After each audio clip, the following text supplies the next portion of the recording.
Coucou, on se retrouve aujourd'hui pour une nouvelle vidéo.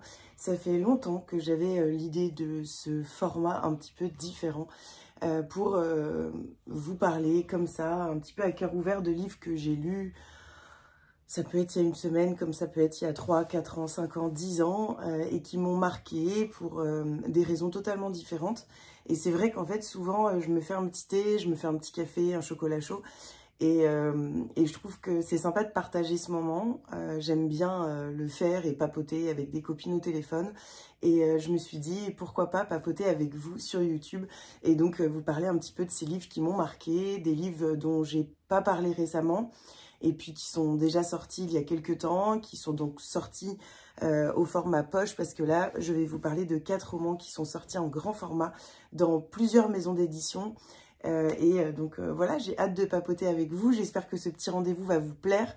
J'espère aussi que j'arriverai à le mettre en place assez régulièrement, parce que c'est vraiment un format que j'aime beaucoup. Et là, avec les beaux jours, je pense que je pourrais même le tourner dehors.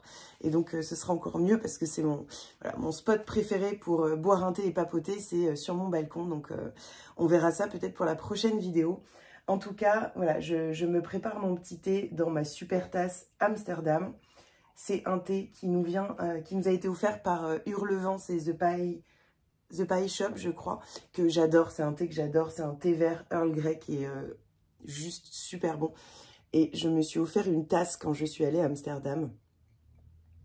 Voilà, que je trouve trop belle, un peu vintage. Donc voilà, j'aime trop.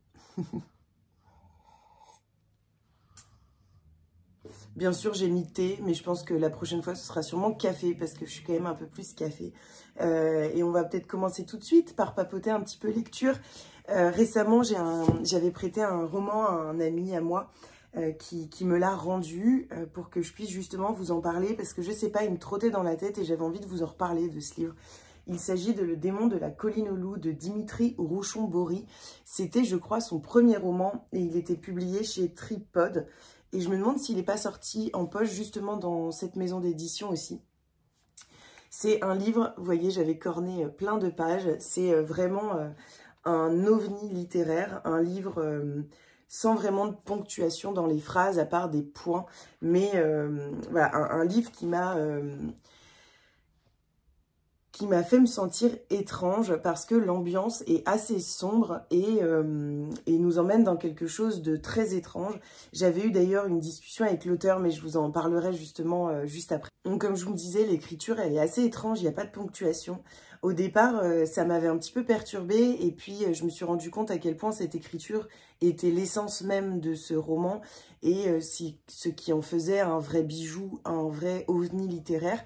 C'est vraiment un livre où l'on suit un personnage qui, personnellement, m'a semblé être en proie à peut-être une maladie mentale ou quelque chose comme ça. J'ai discuté avec l'auteur, ce n'était pas son intention, mais je pense que justement son roman offre cette possibilité d'imaginer plein de choses et de se représenter ce personnage assez étrange qui parle un peu comme un enfant, de façon totalement différente d'une personne à l'autre.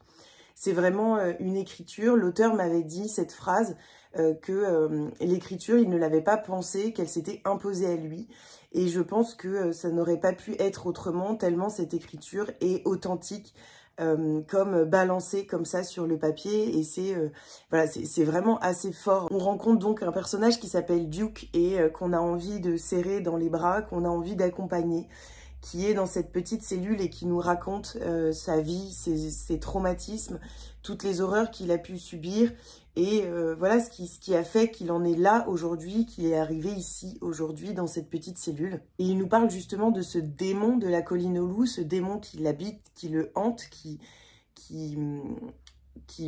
est même inscrit dans ses pensées. C'est assez troublant, et c'est par là que ce livre est très noir. C'est que ce personnage, Duke, nous raconte vraiment, et j'ai envie de dire même cet homme, parce que il m'a semblé dans ce livre que c'était une vraie rencontre que je faisais avec un homme, Duke, et qui représente sûrement ces hommes incarcérés qui ont des vécus absolument traumatisant et qui se retrouve là, voilà, après une vie extrêmement complexe, des traumas complexes qu'il est difficile à ingérer pour le psychisme humain.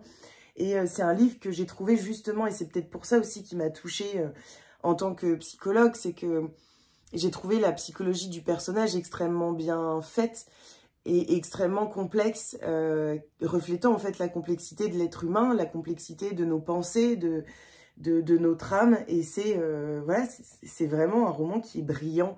C'est difficile de trouver les mots pour un tel roman parce que il est vraiment écrit d'une façon tellement étrange et en même temps tellement authentique, tellement juste, tellement vrai. C'est un livre qui m'a totalement subjuguée et qui est venu réveiller des sentiments qui étaient très forts. C'est un livre extrêmement sombre. C'est parfois très difficile de lire, de continuer notre lecture. On a envie de s'arrêter, parfois même de relire des passages, tellement tout est pensé de façon extrêmement intelligente, extrêmement travaillée. Et donc voilà, c'est un livre dont j'avais envie de vous parler. Et j'ai noté une citation que je voudrais vous partager. Donc je vais vous la lire. C'était immense et ça bougeait et c'est naturel pour tout le monde. Mais merde, moi, c'était de la magie pure. Une chose qui allait et venait. Et la mer, c'était des kilomètres en mouvement. D'une eau avec un bruit immense, comme si nos origines nous parlaient la langue d'autrefois. Vous voyez cette espèce d'écriture sans ponctuation. On s'arrête pas, ça continue, on passe d'une idée à l'autre. Et en même temps, on reste dans la même. Mais c'est avec une pensée tellement construite, mais déconstruite en même temps qu'on est perdu et en même temps on comprend et ça nous parle et en fait ça vient nous percuter. Voilà, j'avais vraiment envie de mettre en avant ce roman dans ce petit papotage autour d'un thé parce que il m'a marqué et que je pense qu'il faut le découvrir tellement il sort du lot, il sort de tous ces romans de tous les autres romans, en fait. Moi, j'ai vraiment trouvé que c'était un ovni, tant au niveau de l'écriture que de la construction des personnages, que de la construction de l'histoire. J'ai trouvé ça absolument incroyable. Donc, n'hésitez pas à venir papoter, justement, de ce livre, me dire ce que vous en avez pensé, me dire s'il vous fait envie, ce qui vous fait peur, s'il vous fait pas envie, voilà, qu'on puisse échanger ensemble. C'est vraiment l'objectif de cette vidéo. Et puis, ce livre, je trouve, pousse à, justement, réfléchir et discuter ensemble. Il est vraiment incroyable ce thé. On nous a envoyé déjà 3 thés comme ça et vraiment ils sont incroyables. Le thé noir, c'est je crois mon préféré.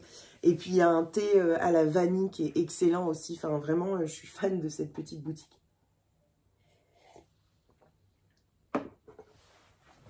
J'avais aussi envie de vous parler de d'autres romans voilà, que j'ai lus et qui me semblent... qui m'ont marqué, qui résonnent encore. Quand je les vois dans ma bibliothèque, je me dis « Ah ouais, c'est vrai, j'avais adoré ce livre ». Et donc, voilà, maintenant, je vais vous parler de Stieglitz de Inès Baya, publié chez Albin Michel. J'adore cette couverture. Je sais pas, je trouve qu'en plus, elle est vraiment en miroir, en fait, avec ce roman. Et j'ai totalement imaginé le personnage principal dans cette femme sur la couverture. C'est un roman où on suit Leni qui vit à Stieglitz, donc en Allemagne, et qui vit avec son mari, qui aime sa vie, très silencieuse, très routinière. Elle est souvent dans son appartement, elle sort très peu. Elle s'occupe voilà, de son quotidien, de son mari, de son appartement. Elle fait un petit peu toujours les mêmes choses. Et puis un jour, il y a un homme qui va sonner à sa porte pour une enquête de voisinage, un policier, parce qu'il y aurait eu des coups de feu et c'est un peu toute sa vie qui va se trouver ébranlée. Voilà, on va la suivre en fait dans cette découverte de ce qui peut se passer à l'extérieur et puis dans sa vie avec son conjoint, dans l'évolution de sa pensée. C'est un livre à l'écriture extrêmement étrange qui nous enveloppe dans un espèce de malaise un petit peu étrange, très mystérieux, parce que c'est un livre assez contemplatif en soi. Il n'y a pas énormément d'action, de choses qui se passent. Hein. C'est vraiment le reflet de la vie de cette femme. Une écriture qui est à la fois douce, poétique et en même temps très sombre, très incisive. Et c'est ce qui donne une âme vraiment très particulière à ce livre. Je me souviens que je l'avais dévoré en 24 heures. Il fait 200 pages, donc oui, c'est quand même un livre qui se lit vite. Mais je l'avais complètement dévoré et j'avais du mal à m'arrêter parce que il venait... Je sais pas, il y avait quelque chose, j'avais besoin de savoir, j'avais besoin de suivre cette femme jusqu'au bout de ce que l'autrice voulait nous dire. Et donc voilà, c'est vraiment un livre qui m'a marquée en tant que lectrice. Je crois que c'était ma première lecture de l'année dernière, en 2022. Je voudrais pas vous dire de bêtises, mais je crois que c'est le cas. Et je m'étais dit, justement, ça inaugure de belles choses parce que c'est un livre vers lequel je ne me serais pas forcément tournée, qui m'a interrogée, en fait, quand j'avais reçu le formulaire d'Albin Michel. Puis je m'étais dit, allez, lance-toi, c'est une lecture qui, en soi, te fait plutôt envie sur le papier. Et en effet, c'est un livre qui m'a beaucoup marquée. Et un petit peu comme le roman de Dimitri Rouchon-Bory, c'est un ovni, un petit peu de la littérature, selon moi. C'est un petit bijou, c'est un livre dont je suis ressortie sans trop savoir si c'était un rêve ou une réalité. C'est assez étrange ce que je vous dis, mais en fait je ne veux pas vous en dire trop, mais vous faire comprendre que c'est vraiment un livre à lire et que c'est un livre où il faut aller en sachant que c'est assez contemplatif, qu'on suit la vie d'une femme qui est enfermée chez elle et qui petit à petit va sortir. Mais voilà, je ne vais pas aller plus loin, mais en tout cas c'est un livre dont j'avais vraiment envie de vous parler dans ce petit format parce que je trouve qu'il y correspond bien. Et donc voilà, j'avais envie de le mettre un petit peu en avant. Je pense qu'il est sorti au format poche, mais je ne suis pas certaine. En tout cas, je ne l'ai pas vu dans les sorties littéraires ces derniers mois, mais peut-être qu'il est sorti et que je suis passée à côté. Mais n'hésitez pas à découvrir ce roman. Et puis cette autrice, j'en ai pas lu d'autres d'elle, mais pour le coup, j'ai bien envie de découvrir sa plume dans d'autres... Pardon, c'était mon alarme. Voir si elle reste comme ça dans cet univers ou si elle sort un petit peu de ça pour nous offrir d'autres livres. Et donc, est-ce que son écriture va changer? Est-ce que sa façon de voir les choses va changer? Voilà, j'ai adoré, donc je vous le conseille.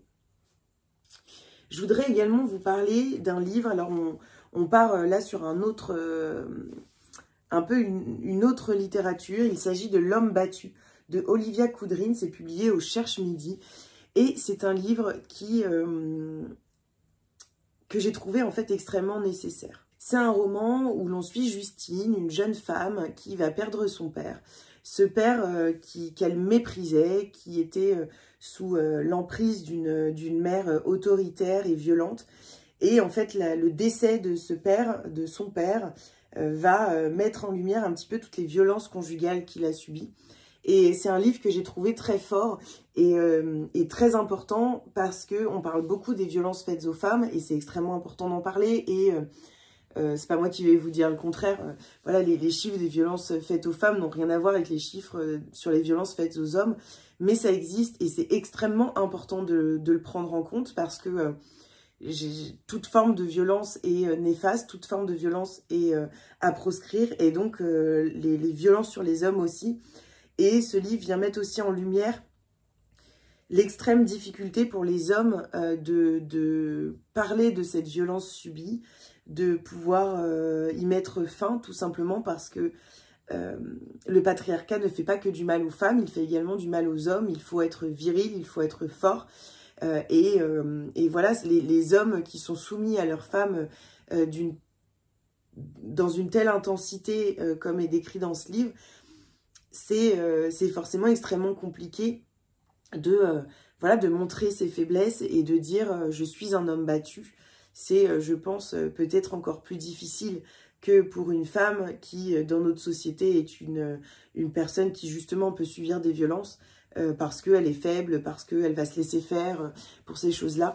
Donc voilà, ce livre m'a paru extrêmement important pour ça. Et par exemple, en 2008, alors j'ai regardé les chiffres tout à l'heure, entre 2008 et 2010, il y a eu à peu près 660 000 femmes qui ont été victimes de violences conjugales en France. Mais c'est également 280 000 hommes. Et ce chiffre, je trouve qu'il interpelle beaucoup parce qu'on en parle peu, on parle des violences faites aux femmes. Alors, quand on fait le rapport, forcément, il y a 3 fois plus de femmes battues. Mais il y a quand même 280 000 hommes qui sont victimes de violences conjugales en France. Et ce chiffre me semble énorme.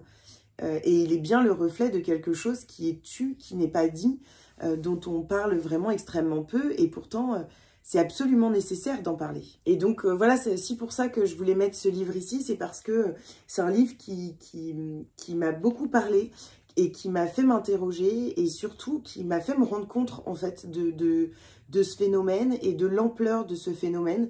J'avais vraiment pas conscience et j'étais vraiment dans ma bulle de féministe et de violences faites aux femmes pour ne pas me rendre compte que les hommes sont également touchés par ce fléau et que la violence touche tout le monde. La violence émane de tout le monde et que des femmes peuvent également être les bourreaux de leurs conjoints. Et c'est voilà, un livre qui m'a énormément touchée et qui m'a révoltée et qui m'a ouvert les yeux. Et pour ça, voilà, j'ai remercié l'autrice d'ailleurs quand j'avais fini ce livre parce que il me fallait ce livre, il fallait que je lise ce livre pour me rendre compte que les violences faites aux hommes existent également et qu'elles sont d'une ampleur incroyable par rapport à ce que je pensais. Donc voilà, j'avais envie de le mettre en avant. Il est très bien écrit, j'ai vraiment beaucoup aimé l'écriture de l'autrice. Ma rencontre avec cette jeune femme qui justement se rend compte de la violence que son père a subie et de la violence de sa mère. Donc voilà, j'ai beaucoup aimé et j'aime beaucoup cette couverture également. Donc n'hésitez pas à le découvrir, j'ai également corné quelques pages. C'est un superbe livre qui était sorti donc au Cherche Midi et qui est peut-être sorti au format poche, mais je ne sais pas dans quelle maison d'édition. Là j'ai envie d'un petit gâteau. Mais mon fils a tendance à ouvrir les paquets de gâteaux et à les refermer. Ça va. Parfois c'est très mou. Quoi, forcément c'est un peu moins agréable. Mon fils adore les gâteaux mous, je sais pas pourquoi, mais à chaque fois il les mange sans problème. Et pour terminer ce petit moment un peu papote, je voulais vous parler d'un livre que j'ai lu l'été dernier. Et je me souviens exactement où. En plus, j'étais dans un petit village dans le sud, près de Nîmes, avec des copines. Et puis, j'ai commencé à lire ce livre et je ne pouvais plus m'arrêter. Et donc, je me souviens même avoir demandé à mes 2 copines de s'occuper des 3 enfants. Donc, on avait chacune notre enfant. Elles se sont un petit peu occupées de Léon pour que je puisse terminer ce roman. Et puis, je pense que j'en avais parlé dans une vidéo de rentrée littéraire. Il s'agit de 3 sœurs de Laura Poggioli. C'était publié chez l'Iconoclaste. Enfin, c'est publié chez l'Iconoclaste parce que pour le coup, peut-être qu'il sortira aux éditions proches. C'est possible qu'il sorte aux éditions proches pour la rentrée littéraire, peut-être de septembre, je ne sais pas trop. En tout cas, c'est un livre qui m'avait beaucoup touchée, qui est, je crois, vraiment alors, en fait, j'avais cru entendre que c'était inspiré d'une histoire vraie. Est-ce que vraiment c'est inspiré d'une histoire vraie? Je ne sais pas. Mais ce que je sais, c'est que... alors, c'est sûrement dans le roman, mais pour moi, c'était vraiment un fait réel dont s'était inspirée l'autrice. En fait, l'autrice a vécu en Russie, et en Russie, c'est un peu un adage qui dit que s'il te bat, c'est qu'il t'aime. Et en fait, l'histoire de ces trois sœurs qui sont victimes d'un père extrêmement violent et qui vont... en fait, il va y avoir un crime très sanglant et cette histoire va un peu faire exploser cette société russe sur ce thème des violences faites aux femmes. C'est un livre que j'ai trouvé extrêmement intelligent. Et du début à la fin, Laura Poggioli a complètement réussi à me transporter dans son récit, à me happer, que ce soit dans les parties sur elle et sur ses recherches, ou sur les parties vraiment sur les sœurs, ce fait divers qu'elle vient mettre en lumière dans ce roman, ce fait divers donc où 3 sœurs vont assassiner leur père, qui a été d'une violence inouïe. C'était, je crois, en janvier 2018 que ça s'est passé. Et cette histoire a donc, comme je vous le disais, ébranlé la société russe, notamment sur les violences faites aux femmes. Et Laura Poggioli a vraiment une écriture, en fait, qui m'a... une écriture un peu documentaire, tout en étant très fluide, et donc qui a donné à ce roman une âme singulière, une âme particulière. Et j'ai trouvé ça extrêmement intelligent. C'est un roman avec une écriture très incisive, qui vient percuter le lecteur, en tout cas qui est venu percuter la lectrice que je suis. C'est vraiment un livre... en fait, je vous ai un petit peu présenté des livres qui pour moi sont un peu des ovnis de la littérature, dans le sens où ils ont... une écriture particulière, une histoire ficelée de façon extrêmement particulière, et ce livre ne fait pas exception. C'est un roman qui m'a mis en colère, j'ai eu le cœur en miettes à un certain moment, j'ai été extrêmement énervée, j'avais envie d'aller aider ces 3 sœurs à tuer leur père qui est d'une violence tellement incroyable, tellement forte, que parfois ça me donnait des hauts le cœur, tellement je me disais mais c'est fou comme des hommes peuvent être extrêmement violents, que ce soit avec leurs femmes ou avec leurs enfants, leurs filles. Là, c'est révoltant, en fait. C'est un livre qui vient nous révolter. C'est un ovni de la littérature dans le sens où c'est en même temps un reportage, en même temps un documentaire, en même temps un roman, en même temps un essai. Ça mélange un petit peu ces quatre formes littéraires, et voilà, c'est un ovni. En ça, il y a un ovni. Et donc, j'avais envie de le mettre en avant aujourd'hui parce que voilà, il m'a marqué. Et pareil, un petit peu que Stieglitz ou que Le démon de la Colline ou que L'homme battu, c'est des livres, quand je les vois dans ma bibliothèque, à chaque fois, je me dis, ah, j'aimerais bien en parler dans une vidéo. Mais forcément, en vlog, bah, je vous en parle pas parce que c'est pas des livres que je lis actuellement. Et puis, dans les vidéos thématiques, ils ne rentrent pas forcément, et donc bah, j'en parle pas. Et pourtant, ils méritaient tellement d'avoir leur place ici, d'être mis en avant. Et puis en fait, j'ai envie d'en discuter, j'ai envie d'en rediscuter avec vous, savoir s'ils vous font envie, si vous les avez lus, si éventuellement ils ne vous font pas envie et pourquoi. Et voilà, connaître un petit peu votre avis sur ces 4 romans. Je suis contente d'avoir pris ce temps pour vous en parler. Je suis contente d'avoir passé ce petit moment. Alors, je pense que la vidéo dure au moins 40 minutes.